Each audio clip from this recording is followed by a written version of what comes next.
एसीबीच्या चौकशीनंतर ठाकरे गटाचे आमदार राजन साळवी यांच्या विरोधात गुन्हा दाखल करण्यात आलाय। उत्पन्नापेक्षा 118% संपत्ती जास्त असल्याचा उल्लेख या आरोपपत्रामध्ये करण्यात आलाय। याबाबत आता आमदार राजन साळवी यांची वकिलांसोबत चर्चा सुरू आहे। 3 वकिलांच्या टीम सोबत राजन साळवी यांची चर्चा सुरू आहे। तर न्यायदेवतेवर पूर्ण विश्वास असून आपण कोणतीही चूक केली नसल्याची प्रतिक्रिया आमदार डॉक्टर राजन साळवी यांनी दिली आहे। तयारी आहे पोलीस कस्टडीत राहायची, पोलीस कस्टडीत राहायची तयारी माझी आहे। बस मी सर्व माझी मानसिकता आधी बसून केलेली 40 वर्ष मी शिवसैनिक असल्यामुळे अनेक आंदोलनं, अनेक घटना मी स्वतः अनुभवले आहेत।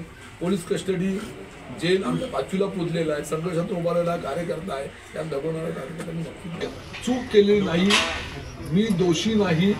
त्यामुळे मी समोर जाणार चौकशीला मी कुठेही अटकपूर्वासाठी अर्ज करणार नाही। मला घेऊन जाऊ दे, अटक करू दे, कोर्टासमोर सादर करू दे। न्यायदेवतेवर मला विश्वास आहे, न्यायदेवता मला निश्चितपणे चालवण्यावरती सोडेल, आम्हाला विश्वास आहे।